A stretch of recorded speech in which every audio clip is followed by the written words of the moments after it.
हाँ, तो कल मैं बहुत सैड थी और अपने इस दुःख में मैंने बहुत कुछ उल्टा-सीधा सोचा और बहुत कुछ उल्टा-सीधा बोला भी है, जिसका कुछ नमूना यहाँ पर मैं अब पेश करने जा रही हूँ। आज मन कर रहा है भगवान से बहुत सारी शिकायतें करूँ, बहुत बहुत सारी शिकायतें करने का मन कर रहा है कि वो मेरी क्यों नहीं सुनते हैं। लेकिन मैं शिकायत भी नहीं कर सकती क्योंकि मुझे ऐसा भी लगता है कि भगवान जो भी करते हैं अच्छे के लिए करते हैं और जो कुछ भी होता है उसके पीछे कुछ न कुछ अच्छा रीज़न ज़रूर होता है। अब देखिए ना, इतने समय से वेट कर रहे थे, इतना मेहनत कर रहे थे केवीएस के लिए, DSSB के लिए, वैकेंसी आती है तो दोनों साथ में ही आती है। फिर एग्ज़ाम देने जाती हूँ जब, तो पता नहीं क्यों इतनी सारी घबराहट हावी हो जाती है। वो डर ऐसा हो जाता है कि जैसा सोचती हूँ, जैसा कर सकती थी, वैसा नहीं कर पाती हूँ। और आज 15 फरवरी है, आज तक ये डर ना अंदर से नहीं जा रहा है। और ये जो रिग्रेट है ना कि बहुत अच्छा कर सकती थी लेकिन नहीं किया, और अपने ऊपर जो गुस्सा है ना, वो नहीं ख़त्म हो रहा है, जिसकी वजह से मैं पढ़ भी नहीं पाई अच्छे से। मुझे पता है कि DSSB एग्ज़ाम आने वाला है, 16 फरवरी से एग्ज़ाम स्टार्ट है, लेकिन फिर भी मैं उस मेहनत के साथ, उस जुनून के साथ मैं नहीं पढ़ रही हूँ। जब मैं अपने बुक खोल रही हूँ तो मैं रोने लग रही हूँ, फिर उसके बाद तो सब स्टॉप, फिर से वही सारी बातें अंदर चलने लग रही हैं। शायद आप सभी को ना विश्वास हो ना, मतलब मुझे भी नहीं विश्वास हो रहा है मेरे मुंह से ये सारी बातें सुन करके, ये इतनी ज़्यादा सेल्फ डाउट, इतनी ज़्यादा इनसिक्योरिटी और इतनी ज़्यादा घबराहट। लेकिन सबके लाइफ में ये फेज़ आता है, मुझे ऐसा लगता है, और कोई ऐसा नहीं है जो बहुत महान है।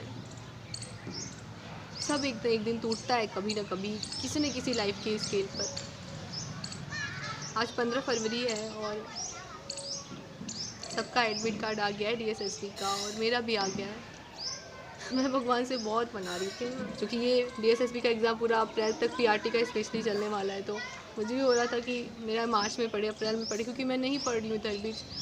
मैं पढ़ना चाह रही हूँ पर वो अंदर से ना, पता नहीं क्यों, बहुत।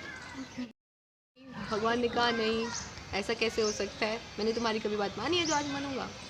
तो मेरा एग्ज़ाम 20 फरवरी को है और अंदर से ना बिल्कुल भी मन नहीं कर रहा है कि मैं जाऊँ एग्ज़ाम देने के लिए। पता नहीं क्यों ये बातें मैं पता नहीं कैसे सोच भी रही हूँ, लेकिन ना जैसी हिम्मत ही नहीं हो रही है। जैसे लग रहा है कि जैसा केवीएस में हुआ था वैसे DSSB में होगा। पता है, जब मेरा एडमिट कार्ड आया ना, मैंने बस, मेरे सामने आदू थी तो आदू को पता चल गया मेरा 20 को एग्ज़ाम है, और मैंने किसी से भी नहीं बोला, ना मम्मी से ना पापा से, क्योंकि अंदर कहीं ना कहीं ये चल रहा था ना कि मुझे कॉन्फिडेंस ही नहीं आ रहा था कि मैं ये बोलूँ कि मुझे जाना है एग्ज़ाम देने के लिए, क्योंकि जैसे लग रहा था मैं प्रिपेयर ही रही हूँ, क्योंकि मैंने इधर बीच बिल्कुल पढ़ाई भी नहीं की। तो ये हो रहा था कि मैं इतना दूर जाऊँगी और फिर एग्ज़ाम अच्छा फिर उससे वैसे ही जाएगा, तो ये जो डर है ना, ये नहीं निकल रहा था, तो मैंने किसी से बोला भी नहीं। कितना अजीब है ये बात और ये फीलिंग, कोई भी सुनेगा तो उसे बहुत अजीब लगेगा कि जिस एग्ज़ाम के लिए इतना देर से तुम इंतज़ार कर रही थी, इतना तुमने मेहनत भी किया, लास्ट मोमेंट में आकर तुम हार मान जा रही हो। कोई भी, किसी को भी अजीब लगेगा ये बात, और कोई भी विश्वास नहीं कर पाएगा कि ऐसा अभी सोच ही क्यों मैं रही हूँ। कुछ दर्द ऐसे होते हैं जिन्हें खुद के अलावा और हम किसी को नहीं समझा सकते, और यदि हम खुद के अलावा किसी और को समझाने की कोशिश करते हैं तो उस बात के इतर बहुत सारी बातें अंदर से बाहर आ जाती हैं, और फिर सामने वाला उसे कैसे लेता है ये उस पर ही डिपेंड हो जाता है। तो इतना रोने और इतना अफसोस, इतना रिग्रेट, इतना ज़्यादा इनसिक्योर, इतना ज़्यादा कुछ उल्टा सीधा सोचने के बाद दिमाग अब धीरे धीरे काम करना शुरू करता है, और फिर होता है कि अब मुझे तो जाना है एग्ज़ाम देने, फिर चाहे रिज़ल्ट जो भी हो। मैंने नहीं पढ़ा है इन 1 महीनों में, लेकिन आज तक मैंने जितना मेहनत किया है, खुद पर काम किया है, उस बात पर विश्वास करके दिल्ली जाना ही है, और बस इसी पर अपने आप को बंद कर दिया। ये ज़्यादा ओवरथिंक करना कि जाना है कि नहीं जाना है, क्या होगा आगे, क्या होगा, अभी ये सब मुझे कुछ भी नहीं सोचना है। आज है 17 तारीख और 15-16 मैंने 2 दिन इसी तरह से गंवा दिया। टिकट अभी हमारी कंफर्म नहीं हुई थी, लेकिन कोशिश में हम लोग थे कि इमरजेंसी में ही भले दुगना पैसा लगे, लेकिन हमें टिकट कंफर्म करना है और मे बी आज शाम तक हमारा टिकट कंफर्म हो जाए।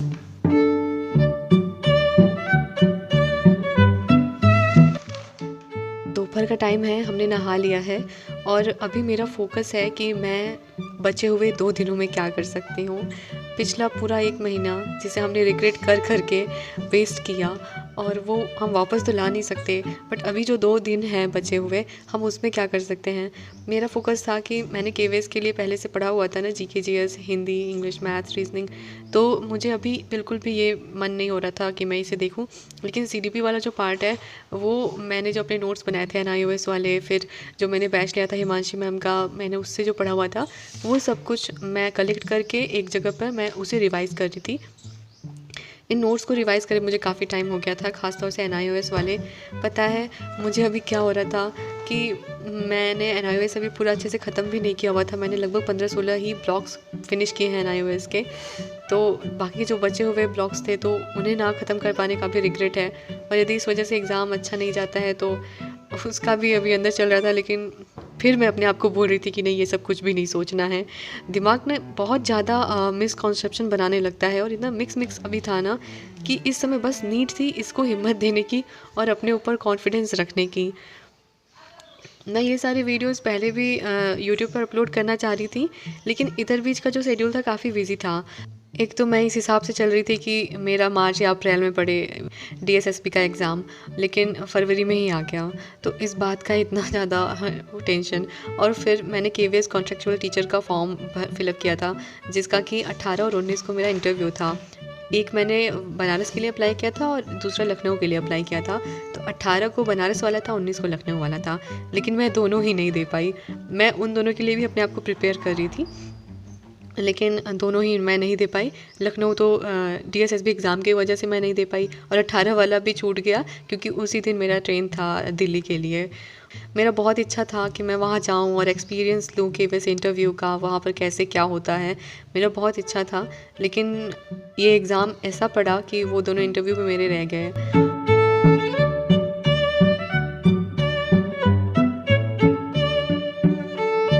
और अभी देखिए आदू आई है, इसने पूरी आज जिम्मेदारी ले ली है मेरे सामान के पैकिंग करने की और मुझे सजेस्ट करने की कि आप एग्ज़ाम देते समय क्या पहनोगे दीदी, जाते समय क्या पहनोगे, और सारा कपड़ा ला करके बेड पे इसने रख दिया है। इसने अपने हिसाब से जो डिसाइड किया है। आज स्पेशली इसने मेरे लिए कुर्ती भी खरीदी है, जो ये चाहती है कि मैं एग्ज़ाम देने जाऊँ तो यही पहन करके ही जाऊँ, जो कि मुझे काफ़ी ज़्यादा मतलब काफ़ी इमोशनल कर दिया इस बात ने मुझे। मेरी बहन बहुत क्यूट है, मैं ब्लेस्ड हूँ भगवान से इस मामले में। वो मुझे जितना समझती है, मुझे लगता है जब मैं अच्छा फील नहीं करती हूँ, जब मैं अपने आप को हारा हुआ महसूस करती हूँ, वो मुझे आकर के संभालती है। और ये जो पिछला टाइम था पूरा, इसमें तो उसने मेरा इतना साथ दिया है, मैं फिर से उसी बात पर आ गई। अच्छा, मैं टिकट अभी कंफर्म हो गई थी और हम लोग जाने वाले हैं 18 तारीख को रात के 10:15 बजे। हमारी मंडवाडी से ट्रेन है शिवगंगा, और अभी ये 18 तारीख का रात का ही वीडियो है। मुझे अपनी नोटबुक से जितना रिवीजन करना था मैंने उतना घर से ही रिवीजन कर लिया है, और मैंने अपने साथ कोई भी नोटबुक नहीं लिया है। मुझे जो इम्पोर्टेंट लगा मैंने उसका पिक्चर ले लिया है, और कई सारे नोट्स मेरे फ़ोन में ही हैं, तो मैंने सोचा है अभी मैं उन्हीं को रिवाइज़ करूँगी ट्रेन में जाते हुए। वहाँ पर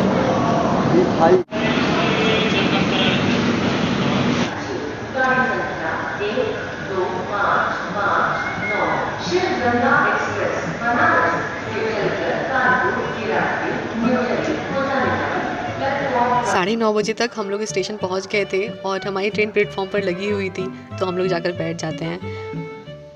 हमारे ना भैया एक रहते हैं दिल्ली, हमारे बुआ के बेटे, तो हम लोग वहीं पर जाने वाले हैं। हमारा जो सेंटर है वो नोएडा 64 में गया है, आदर्श परीक्षा केंद्र।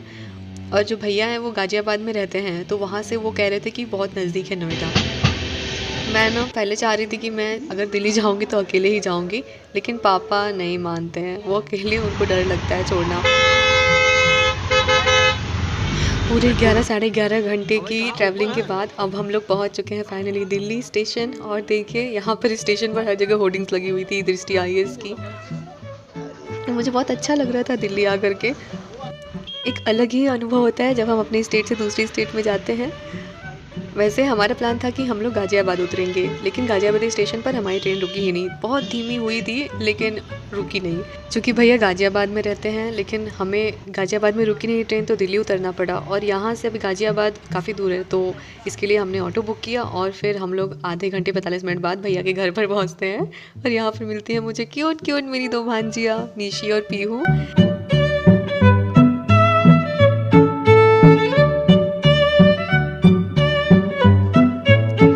आज 19 तारीख को हम दिल्ली पहुँचे हैं और कल 20 है, कल हमारा एग्ज़ाम है।